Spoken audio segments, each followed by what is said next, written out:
Muy bien, tuvimos así una definición detallada de la doctrina de la encarnación.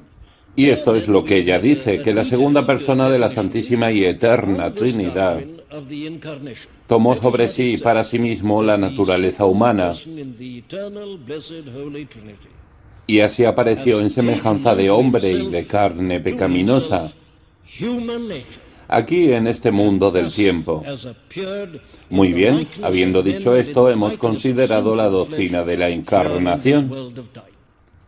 E inmediatamente surge la pregunta, ¿cómo todo eso pasó? ¿Cómo eso ocurrió? ¿Cómo esta cosa extraordinaria se hizo realidad? Esto nos lleva inmediatamente a la doctrina del nacimiento virginal. Yo creo que todos estamos observando el orden que estamos siguiendo. Yo de hecho considero ser mi principal función en estos mensajes, mostrarles el orden. Los detalles y los hechos puedes obtenerlos en las propias escrituras. Mi idea principal es proporcionarte el orden.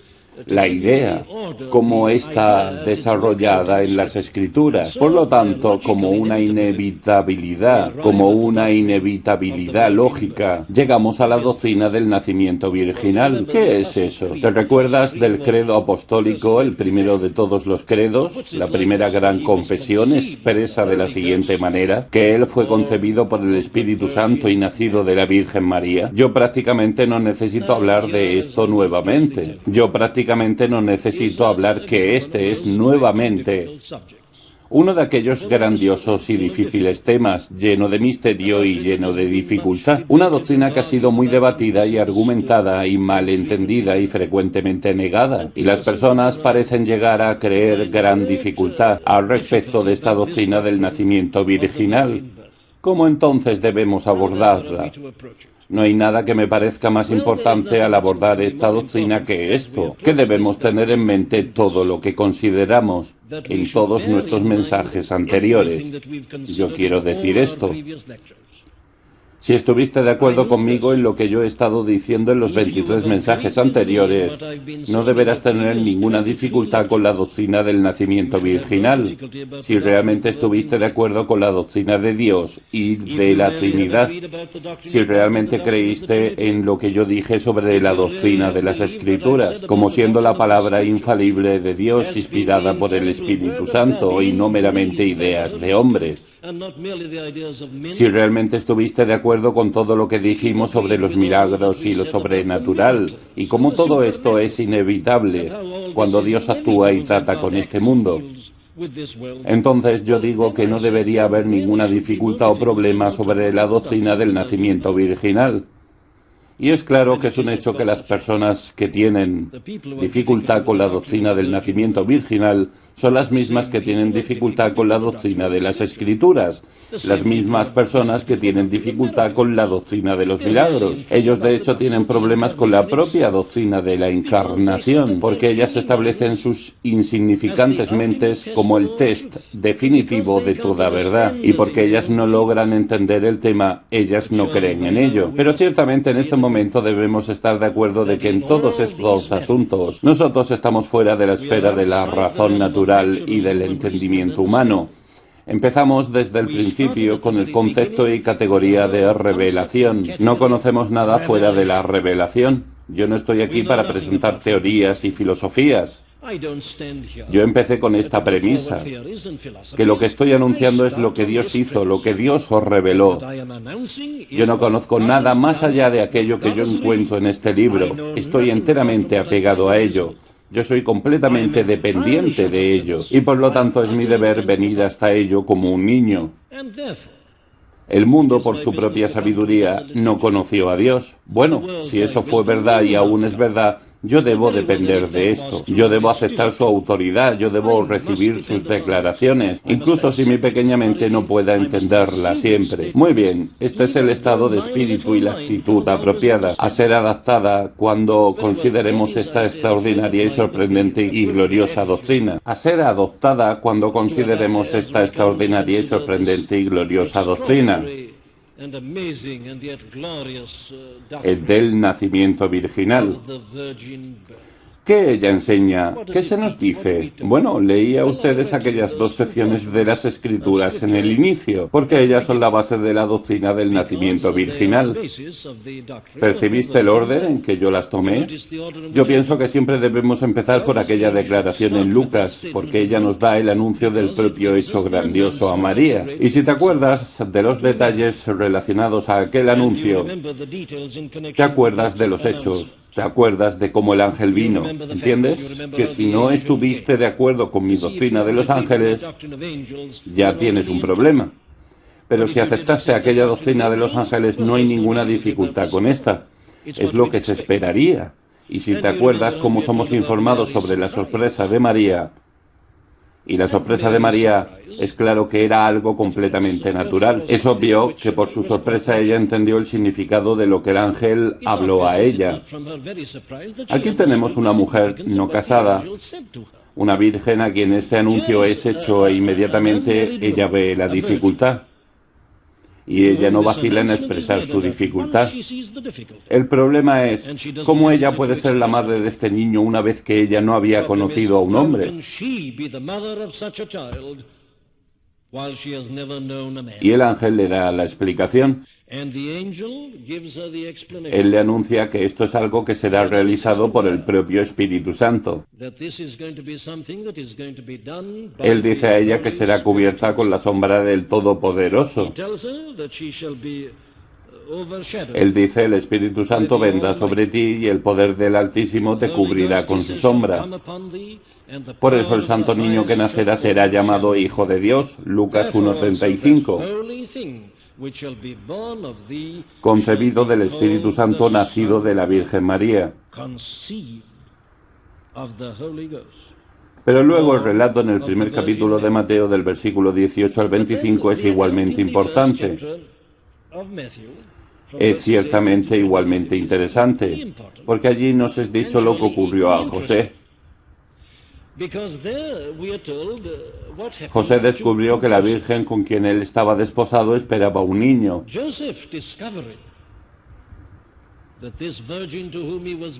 Él estaba desconcertado e infeliz. Él era buen y justo hombre. Él era un hombre amoroso. Él decidió no exponerla públicamente, pero él debería necesariamente rechazarla. Si no fuera así, él no estaría guardando la ley. Él estaba meditando y examinando sobre cómo él podría hacer esto, cuando el ángel le apareció en un sueño. Y lo que el ángel hizo a José fue, es claro, fue explicar nuevamente a él exactamente lo que estaba ocurriendo. José, hijo de David, no temas recibir a María tu mujer, porque el niño que se ha engendrado en ella es del Espíritu Santo. A él le es dada exactamente la misma explicación. Y yo pienso que frecuentemente olvidamos, al leer esta historia, de percibir y de observar la extraordinaria fe de José. Él creyó, él aceptó sin ninguna objeción, sin ninguna vacilación, y él procedió a actuar conforme a ello. Esto es lo que se nos dice en el registro. ¿Qué significa eso? Bueno, lo que esto nos enseña es lo siguiente, que esta obra del nacimiento del Señor Jesucristo como un hombre es una obra enteramente de Dios. La doctrina del nacimiento virginal debe ser siempre considerada primera y principalmente en su forma negativa. Y lo que ella dice negativamente es esto, que él no tiene un padre terrenal. Él no nació de la voluntad humana, ni de la voluntad o de la energía, de la carne. De ninguna manera. Déjenme expresarlo de manera aún más fuerte. El ser humano masculino no entra en el asunto.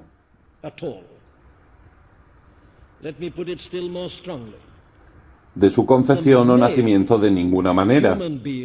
Eso es algo muy notable porque, como ya hemos visto antes, al tratar de las grandes doctrinas en el inicio del libro de Génesis, la gloria de Dios, por así decirlo, está en el hombre, y la mujer está bajo el hombre, si lo recuerdas. ¿Te recuerdas cómo tratamos este asunto? Pero aquí el hombre es puesto de lado, él no tiene nada que ver con esto. Observa que la propia palabra, la promesa que fue dada por Dios al hombre y a la mujer en el huerto del Edén fue esta: la descendencia de la mujer herirá la cabeza de la serpiente, y así ocurrió. El hombre no tuvo nada que ver con esto. Aquel mismo que Dios señaló como el Señor de la creación, y a quien Él le da autoridad sobre la mujer, y a quien la mujer está sujeta por el propio decreto y orden de Dios, como resultado de la creación y especialmente como resultado de la caída. Pese a todo eso, cuando se trata del asunto de la encarnación, el hombre es puesto de un lado y Dios usa solamente la mujer. Y ciertamente la relevancia e importancia de eso deben ser obvias a todos nosotros. Son para enfatizar nuevamente la total incapacidad del hombre. El hombre como tal es visto en su total fracaso e incapacidad en la persona de José.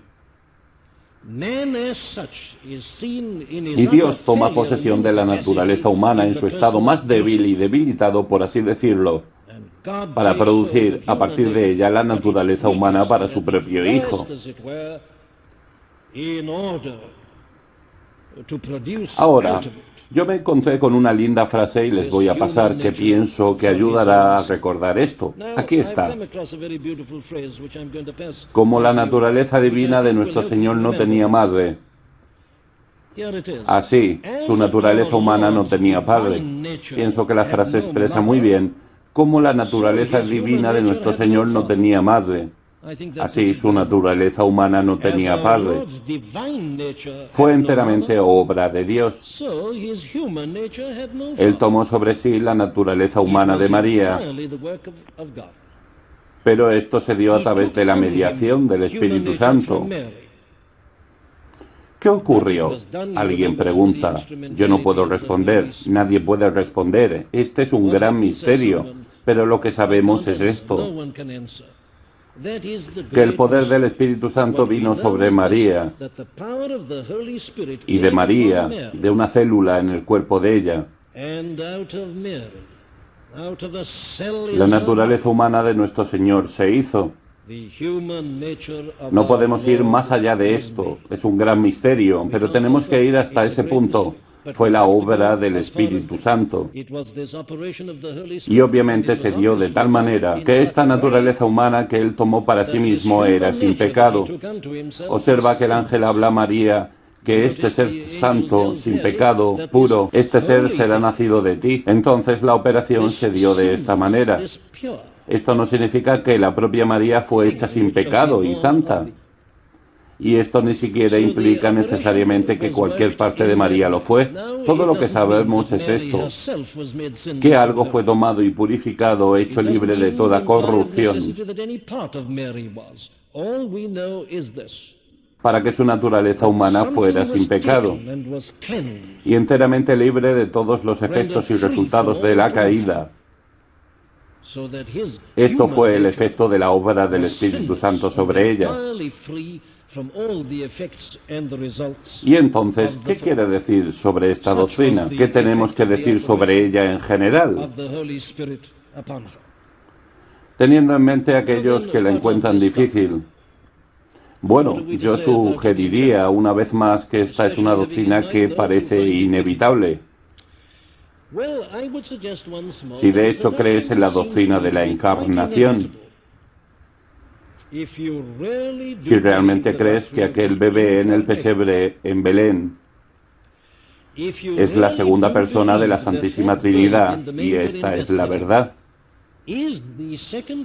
entonces yo no puedo concebir que haya cualquier dificultad con esta doctrina del nacimiento virginal. De hecho, yo me encontraría con mucha mayor dificultad si yo no tuviera la doctrina del nacimiento virginal para creer. Lo que quiero decir con esto es lo siguiente: que el hecho de la encarnación es tan inusual, es tan excepcional,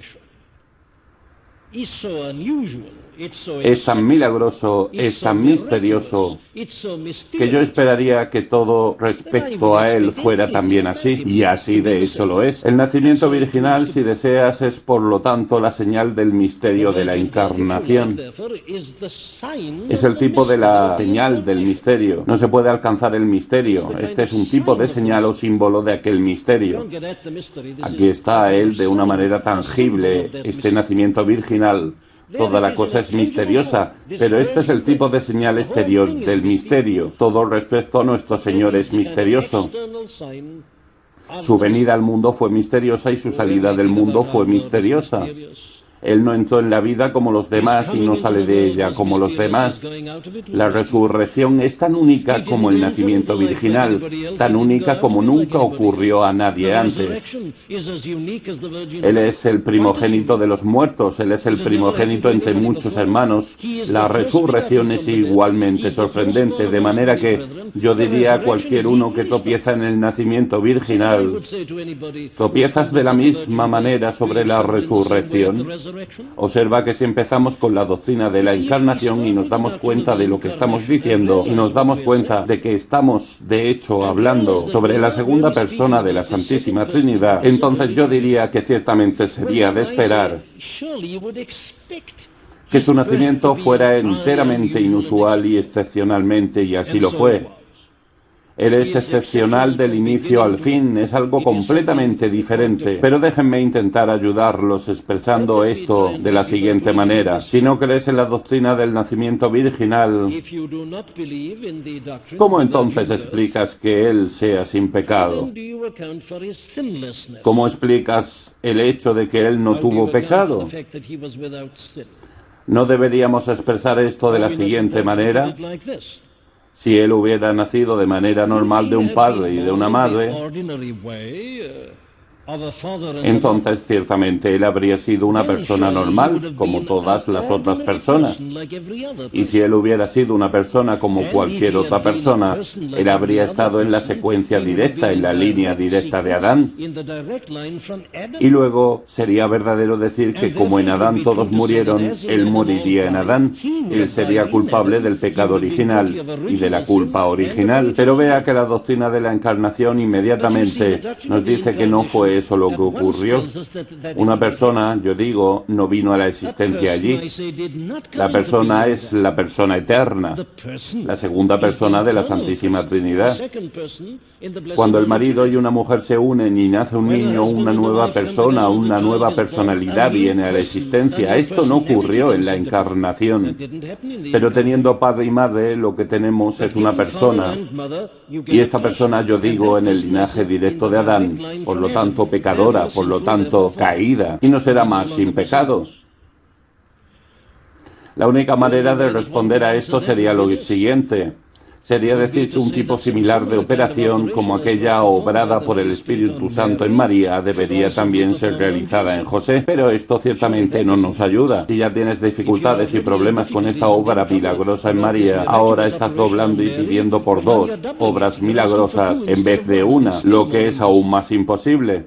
No, no, mis amigos, si de hecho sostenemos firmemente la propia doctrina de la encarnación, que esta bendita persona tomó para sí mismo una naturaleza humana que tenía que ser sin pecado, de otra manera no podía haberse unido a ella, él no podía unirse a nada que tuviera pecado. Bueno, entonces había solamente una manera para ello, es decir, que él debería nacer no por la manera normal de concepción, sino que de esta manera especial. Observa que toda la doctrina es rodeada de trampas y dificultades. Cuando yo expresé de esta manera, estoy seguro de que muchos de ustedes pensaron: ah, entendí, Dios creó una naturaleza humana especial para él. No, él no creó. Ya denuncié eso como una herejía. Él obtuvo su naturaleza humana de María.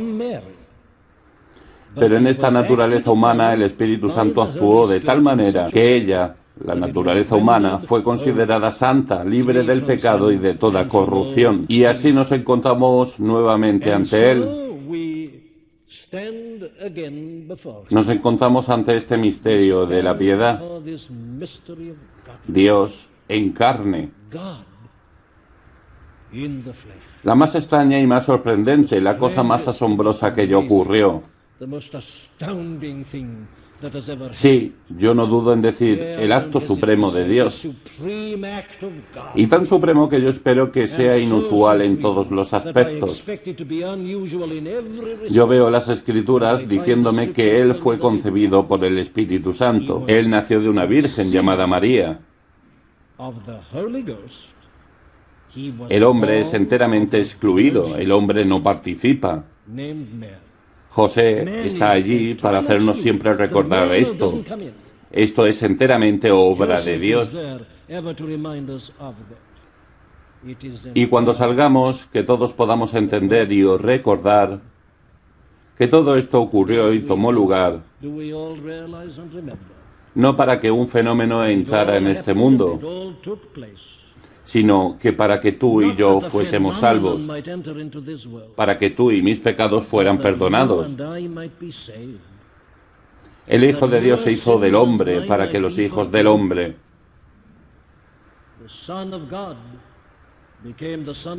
pudieran ser hechos hijos de Dios. Might become sons of God.